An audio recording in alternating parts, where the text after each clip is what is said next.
ओम शांति। 8/5/26 की मुरली है। बाबा कहते हैं, मीठे बच्चे, अभी तुम शूद्र घराने से निकल ब्राह्मण घराने में आए हो। बाप ने ब्रह्मा मुख से तुम्हें अडॉप्ट किया है, तो इसी खुशी में रहो। कौन से घराने में आ गए हम? शूद्र से ब्राह्मण में। तो ये नशा सारा दिन रहना चाहिए और ये खुशी हमें रहनी चाहिए, तभी हम पुरुषार्थ कर सकेंगे। प्रश्न है, कौन सा गुह्य राज ब्राह्मण कुल वाले बच्चे ही समझ सकते हैं? उत्तर, निराकार शिव बाबा हमारा पिता है और यह ब्रह्मा हमारी माता। निराकार भगवान कैसे माता पिता बंधु सखा बनते हैं, यह गुह्य गुप्त राज ब्राह्मण कुल के बच्चे ही समझ सकते हैं। उसमें भी जो देव्य कुल में उच्च पद पाने वाले हैं, वही यह राज यथार्थ रीति समझेंगे। शिव बाबा निराकार है, सर्व संबंध उससे कैसे है? बाबा कहते हैं, जो उच्च पद पाएंगे वही बच्चे अच्छे से निश्चय के आधार पर समझ पाएंगे, बाकी नहीं समझ पाएंगे। वो जिनका पद ऊंच नहीं होगा वो ठीक से नहीं समझ पाएंगे। ओम शांति। बच्चे बैठे हैं, समझ रहे हैं कि हमारा बाप दादा आया हुआ है। बाप तो इकट्ठा हो जाता है दादा के साथ, तो कहेंगे बाप दादा आए हैं। वह टीचर भी है, बाप दादा के बिगड़ तो कुछ बता न सके। बुद्धि चलनी चाहिए, क्योंकि यह नई बात है ना। अज्ञान काल में याद करते हैं सिंगल को। बाबा क्या क्लियर कर रहे हैं कि बाप दादा कैसे कहा? क्योंकि ब्रह्मा बाबा जो है वो तो हमारे जैसे ही शरीरधारी है, तो वो दादा माने बड़ा भाई हुआ, और शिव बाबा उनमें प्रवेश किए, वो बाबा हुए, तो दोनों को इकट्ठे बाप दादा कहते हैं। क्योंकि शिव बाबा दादा बिगर हमें समझा नहीं सकते, इसलिए। तो भल गायन है, तुम्हें व माताश्च, यह एक के लिए ही गाया जाता है, ब्रह्मा के लिए भी नहीं गाया जाता। उनका नाम रूप बुद्धि में नहीं आता, न विष्णु का न शंकर का। गाते तो हैं, तुम माता पिता हम बालक तेरे, तो भी बुद्धि ऊपर में जाएगी। श्री कृष्ण को याद कोई कर न सके, याद फिर भी निराकार को ही करेंगे, उनकी महिमा है। तो बाप समझाते हैं, यहाँ जब बैठते हो तो लौकिक संबंध से बुद्धि योग निकाल पारलौकिक बाप को याद करो। बाबा क्या बता रहे हैं कि जो हम गीत गाते हैं ना, तुम्ही हो माता, तुम्ही हो सखा, तुम्ही हो बंधु, तो बाबा कह रहे हैं ये किसके लिए गा रहे हो? ये किसी देहधारी के लिए नहीं गाते हम, ना श्री कृष्ण के लिए गाते, ना विष्णु शंकर के लिए गाते हैं। बाबा कहते हैं ना ब्रह्मा के लिए है। क्योंकि हम मंदिर में जाते हैं, दर्शन करके आते हैं, जैसे ही वहां से बाहर निकलते हैं तो फिर किसको याद करते हैं कि हे भगवान आके बचा। बुद्धि ऊपर की तरफ ही जाती है, हे तुम्हें माता पिता तू आके बचा। तो ये निराकार के लिए ही गाते हैं। बाबा कहते हैं मेरे लिए ही गाते हैं, और मैं ब्रह्मा तन में जब आता हूँ तो तुम मेरे साथ सर्व संबंध बनाते हो। वही भक्ति मार्ग में हम गाते आते हैं। बंधु भी है, सखा भी है, उसके साथ हम संबंध बनाते हैं। तो बाबा कहते हैं, तो बाप समझाते हैं, यहाँ जब बैठते हो तो लौकिक संबंध से बुद्धि योग निकाल किसको याद करना है? पारलौकिक बाबा को याद करना, माने शिव बाबा को। इस समय यह सम्मुख है। भक्ति मार्ग में जो गाते हैं तो आंखें ऊपर करके कहते हैं, तुम माता पिता हे भगवान का याद करते हैं। भगवान जब कहते हैं तो शिवलिंग को भी याद नहीं करते हैं। तोते मिसल ऐसे ही गाते हैं, लक्ष्मी नारायण के लिए भी नहीं कह सकते, माने याद करते हैं, ऊपर आंख करते हैं, हाथ करते हैं, उस माता पिता को बुलाते हैं, लेकिन बाबा कहते हैं जानते नहीं है। वो तोते मिसल बुलाते रहते, दुख तकलीफ में रहते हैं। तो फिर बाबा कहते हैं यह तो महाराजा महारानी है। कौन? लक्ष्मी नारायण के लिए ऐसे नहीं कह सकते कि वो माता पिता। बाबा कहते वो तो महाराजा महारानी है, उनका बच्चा ही माता पिता कहेगा, बंधु नहीं कहेंगे। सब किसको पुकारेंगे? आत्माओं के पिता जो शिव बाबा है, जाने अनजाने उनको ही पुकारते हैं। और अपने बच्चे तो अपने माता पिता को माता पिता कहेंगे, जिसके बच्चे तो वही बाबा कहते हैं। ऐसे ही सिर्फ कह देते हे भगवान, हे भगवान। किसने कहा, किसको कहा, कुछ भी पता नहीं।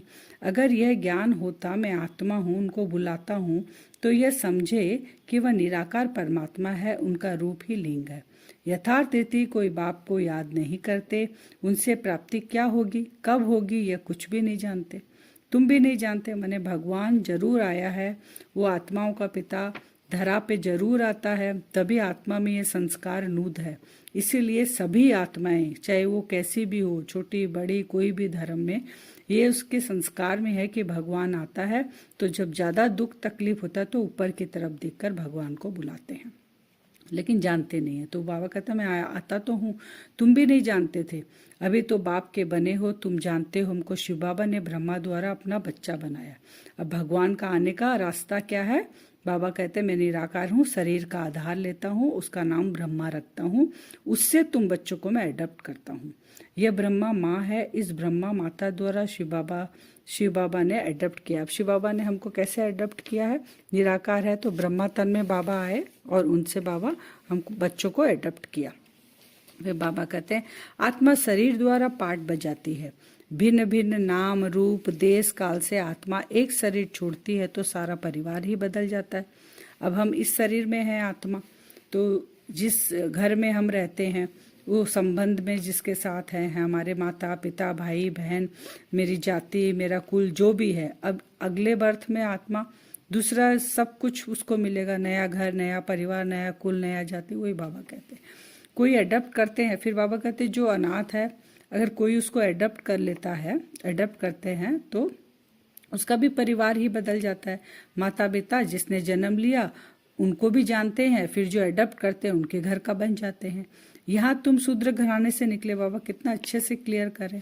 अभी हम शूद्र घराने में हैं तो बाबा ने आके अडॉप्ट किया तो मेरा भी सब कुछ चेंज हो गया। ब्राह्मण घराने में आ गए, ब्रह्मा तन से तुमको अडॉप्ट किया, तुम तो ब्राह्मण कुल में आ गए। यह बातें शास्त्रों में नहीं लिखी जा सकती, यह समझाया जाता है, लिखने से कोई समझते नहीं है, क्योंकि क्लियर भी नहीं है ना शास्त्रों में कि कैसे हम ब्राह्मण कुल में आए, शिव बाबा आए अडॉप्ट किए।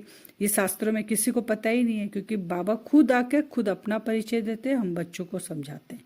तो अभी तुम बच्चे ही जानते हो हम परमपिता परमात्मा के संतान बने हैं।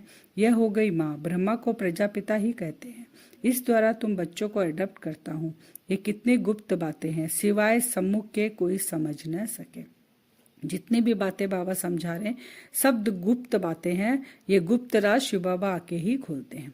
समझेंगे भी वह जो इस ब्राह्मण कुल के होंगे, देव्य कुल में ऊंच पद पाने वाले होंगे। नए किसी की बुद्धि में ये बातें बैठेगी नहीं, बाबा ने कह दिया। फिर बाबा कहते हैं कि जैसे तुम्हारे में भी नंबरवार पुरुषार्थ अनुसार है, जिनकी बुद्धि में बैठता है गाया जाता है, तुम्हें वो माताश्च पिता याद किया जाता है शिव बाबा को। फिर कहते हैं तुम माता पिता एक बाप। फिर माता पिता कैसे, बाबा ने क्लियर किया ना, जब तन का आधार लेते हैं बाबा तब सारे संबंध हमारे बाबा के साथ होते हैं। फिर बाबा कहते हैं विचार की बात है ना कि ब्रह्मा द्वारा एडॉप्ट करते हैं, फिर माँ भी जरूर चाहिए। ब्रह्मा हो गई बड़ी माँ, अब बाबा कहते हैं माँ तो जरूर चाहिए, नहीं तो पालना कौन करे। तो अनन्य बच्ची होती है, जो श्रेष्ठ बच्ची होती है, श्रीमत पर चलती है यज्ञ में, तो बाबा तो अनन्य बच्ची होती है। ड्रामा प्लान अनुसार उनको जगत अम्बा का टाइटल दिया जाता है। उनको कौन सा टाइटल दिया बाबा ने? जगत अम्बा का टाइटल। इनका प्रजापति नाम मशहूर है। शिव ब्रह्मा बाबा हुए बड़ी माँ, फिर निमित्त किसको बनाया बाबा ने? जगदम्बा को बनाया, मम्मा को बनाया। तो बाबा का अच्छा प्रजा माता कहा, तो एडप्ट किया जाता है माता को। आदि देव तो है, फिर आदि देवी को भी मुकर्रर किया जाता है ना। जगत अम्बा तो एक ही है, उनकी ही महिमा है। जगत अम्बा पर कितना मेला लगता है बाबा कहते हैं, परंतु उनके ऑक्यूपेशन को कोई नहीं जानते। कलकत्ता में काली का मंदिर है, बॉम्बे में भी जगत अम्बा का मंदिर है, शक्ल अलग अलग है। जगत अम्बा है कौन यह कोई नहीं जानते। बाबा कहते हैं उनको भी भगवती कहते हैं। अब जगत अम्बा को भगवती नहीं कह सकते, वह तो ब्राह्मणी है, ज्ञान ज्ञानेश्वरी है, उनको बाप से ज्ञान मिला है। बाबा ने जगत अम्बा को निमित्त बनाया, मुकर्रर किया और कहा कि अलग अलग शक्ल में कितने मंदिर बनाए जाते हैं, उनको भी भगवती कहते हैं। लेकिन बाबा कहते हैं वो भगवती नहीं है, वो तो अभी ज्ञान ले रही है, ज्ञान ज्ञानेश्वरी बन रही है। बाद में वो राजराजेश्वरी माने भविष्य में बाबा कहते हैं राजराजेश्वरी बनेगी। फिर बाबा कहते हैं कि तुम नई दुनिया में पहले तुम क्या थे? सूर्यवंशी देवता थे, फिर चंद्रवंशी हुए। बाबा कहते हैं फिर तुम सूर्यवंशी पास्ट हो गए, चंद्रवंशी के बाद फिर वैश्यवंशी, ये चक्र घूमते रहता है। अब वापस तुम आकर यहाँ पट पे पड़ गए, शूद्र बन गए। अब बाबा कहते फिर तुमको लक्ष्मी नारायण के राज्य में तुमको लेकर जाऊंगा, मैं तुमको लक्ष्मी नारायण जैसा बनाता हूँ। अच्छा, फिर बाबा कहते उनके आगे क्या था ये कोई नहीं समझ सकते कि लक्ष्मी नारायण जो राज्य स्थापन करते हैं, देवी देवता बनते हैं, उनके पहले उन्होंने क्या किया ये कोई नहीं जानता है। बाबा कहते तुम बच्चे ही जानते हो, तुम बच्चों को बाप ने चक्र का राज समझाया है। द्वापर में ये वैश्यवंशी, कलयुग में होते हैं शूद्रवंशी। फिर बाबा कहते हैं समझते भी हैं, फिर किसको समझा नहीं सकते हैं। ये सारा ज्ञान जो बाबा हमको समझाते हैं, बाबा कहते हैं सारा बच्चे समझते भी हैं, लेकिन नंबरवार पुरुषार्थ अनुसार। कोई अच्छा कहीं प्रदर्शनी लगेगी, कोई अच्छा समझदार होगा तो कहेंगे बाबा उनको भेजो।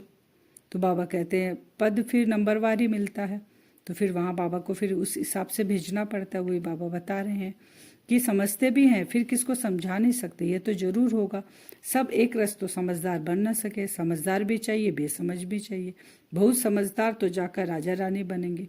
जितना जितना जो जास्ते समझते समझाते हैं उनका नाम बाला होगा।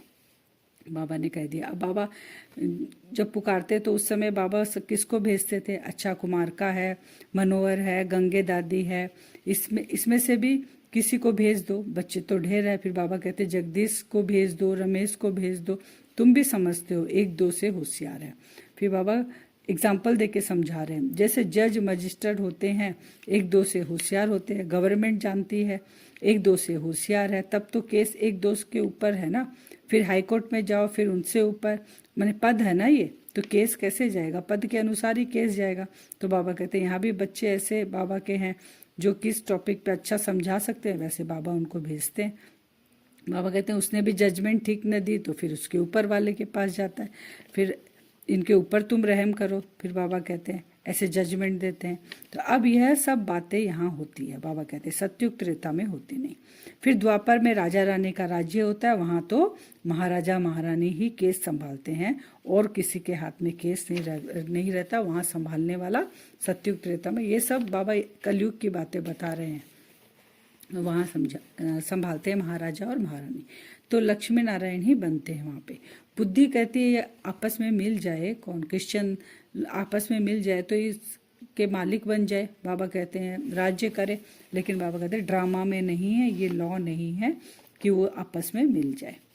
फिर आज का वरदान है, समाने की शक्ति द्वारा एक मत का वातावरण बनाने वाले दृष्टांत रूप भव। कौन सी शक्ति से? समाने की शक्ति से।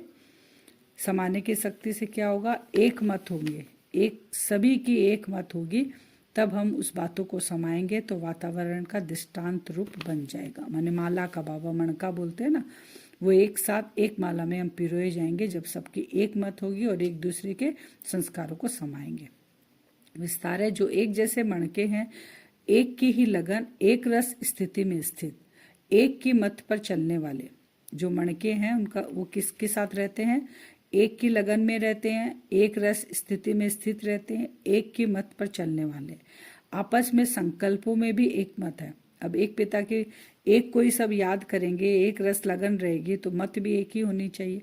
वही मालाएं में पिरोए जाते हैं, लेकिन एक मत का वातावरण तब बनेगा जब समाने की शक्ति होगी। एक मत कब होंगे? जब एक दूसरे के स्वभाव संस्कारों को समाएंगे। यदि कोई बात में भिन्नता हो जाती है तो उस भिन्नता को सजाओ, तब आपस में एकता से समीप आएंगे और सबके आगे दृष्टांत रूप बनेंगे। स्लोगन है, हर संकल्प वाणी और कर्म में रूहानियत धारण करो, तब सर्विस में रौनक आएगी। रौनक कब आएगी? संकल्प वाणी और कर्म में रूहानियत आत्मिकता हो तब आएगी। अव्यक्त सारे अचल अडोल एक रस स्थिति का अनुभव। कोई भी दर्दनाक सीन देखते हुए नथिंग न्यू, जिन्हें यह नथिंग न्यू का पाठ पक्का है वह घबरा नहीं सकते। क्या हुआ, कैसे हुआ, यह हुआ, समाचार सुनते देखते भी ड्रामा की बनी हुई भावी को शक्तिशाली बन देखते और औरों को भी शक्ति देते चलो। दुनिया वाले घबराते हैं, आप एक रस स्थिति में रह उन आत्माओं में शक्ति भरते जो भी संपर्क में आए उसे शक्तियों का शांति का दान देते चलो। बाबा से भरना है और जिनके पास नहीं है उनको देना है, यही हमारा काम है। तब हम अपना अचल अडोल एक रस स्थिति में स्थित रहेंगे। वरदान से योग करेंगे। अपने आप को देखें,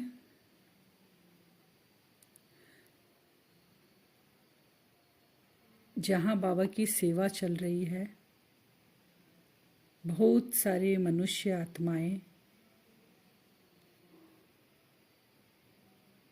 बाबा का परिचय लेने के लिए इकट्ठे हुए हैं। वहाँ अपने आप को देखें।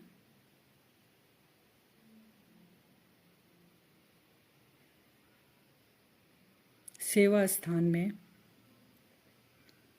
भ्रकुटी सिंहासन में मैं आत्मा विराजमान हूँ। मुख द्वारा हम सेवा कर रहे हैं। अनेक आत्माएं हैं, लाखों करोड़ों आत्माएं। उनके बीच में आत्मिक स्थिति में स्थित होकर भ्रकुटी सिंहासन में आत्मा को देखें। मैं निमित्त हूँ। आत्मा इन कर्मेंद्रियों द्वारा कार्य करा रही है। विजुअलाइज करें, एक की लगन में मस्त हूँ मैं आत्मा। परम धाम से बाबा की लाइट मुझ आत्मा पर पड़ रही है। एक के साथ लगन में, एक के रस में स्थित मैं आत्मा सेवा स्थान पर सेवा कर रही हूँ। कुछ भी बात मेरे सामने आ रही है, उन सभी बातों को अपने अंदर समाकर एक रस स्थिति में स्थित हूँ मैं आत्मा।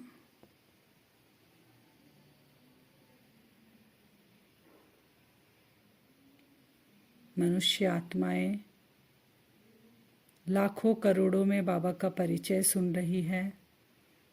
मैं आत्मा अपनी स्थिति में स्थित हो, बाबा की लगन में मगन, सभी बातों को अपने अंदर समाते हुए सेवा स्थान पर निमित्त बन सेवा कर रही हूँ। ऐसा हम कल बार बार विजुअलाइज करेंगे। करोड़ों आत्माओं को सामने विजुअलाइज करेंगे। बाबा से अपना तार जोड़ेंगे एक की लगन में मस्त। कोई भी बात अगर मन में आ रही है उसको समा लेंगे और बाबा का परिचय एक साथ लाखों करोड़ों आत्माओं को देंगे। ये सेवा कल हम करेंगे मनसा से। ओम शांति।